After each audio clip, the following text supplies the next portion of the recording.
going to walk you through setting a personal goal as you would walk the parents you're working with set a personal goal. This is an enlarged visual of the goal setting worksheet. Step one, I'm going to ask you to write your own goal. And you're going to ask parents the same thing. You're going to ask them to write their own goal. I'm going to ask you to write something that you really, really want. Not something you feel you should do, but something you really want to do. It even makes you smile just to think about it. And I'm going to ask you to write the goal stated in the positive. That is what you want versus what you don't want.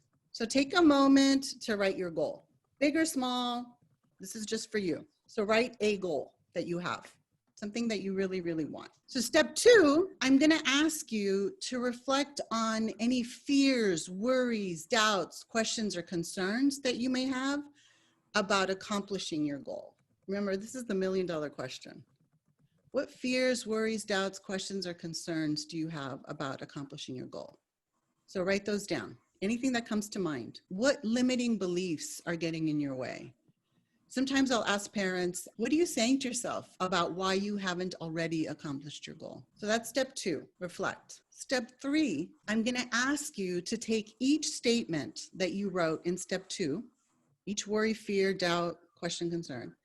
I want you to write something that feels encouraging. That is, see if you can turn your limiting beliefs into an affirmation statement. What can you say to yourself that feels encouraging? So if you wrote 3 fears or worries, then I'm going to ask you to write 3 encouraging or affirming statements. And again, for sake of time, write 1 affirming statement that might soothe or console your fear or worry and encourage you or motivate you. So take a moment to write an affirmation statement. Now, step 3A is, after writing your affirmation statement, I'm going to ask you to rate it.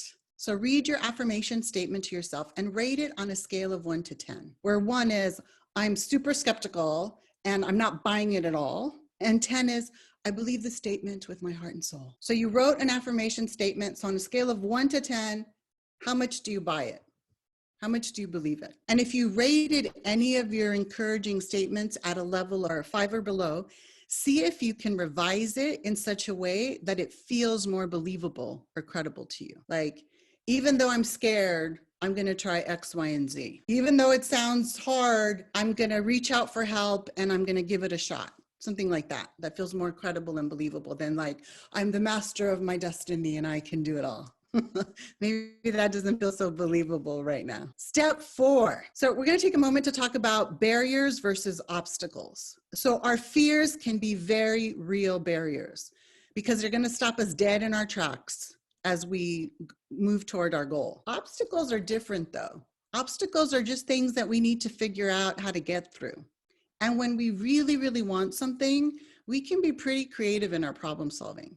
So in step 4, list any obstacles that might be getting in the way of your goal. In step 4, list some perceived obstacles, things that are getting in the way that we need to figure out how to address. And then I want you to think about all of the strengths and resources, all of the talents, assets, all of the people and organizations you have relationships with that would love to help you or that you can reach out to for support toward your goal. Make a list of the people or organizations or relationships that you would reach out to support your goal. And then finally, in step 5, I'm going to ask you to just brainstorm. And remember, brainstorming, there's no editing, there's no critical internal editor allowed.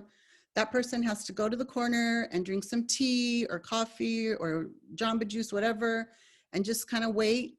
Because in the brainstorming phase, we can be as creative and as outlandish as our heart's desire. So now I'm going to ask you to brainstorm a list of micro steps or baby steps that you could do to get closer to your goal, and keep adding to the list as ideas come to you. Maybe next Friday you get an idea, add it to the list. But for this week, I'm going to ask you, after you brainstorm your list, to just choose 1 micro step that you're willing to take this week. And that's how you get started. A walk of 1,000 miles begins with 1 baby step. So what 1 baby step are you willing to take this week towards your goal?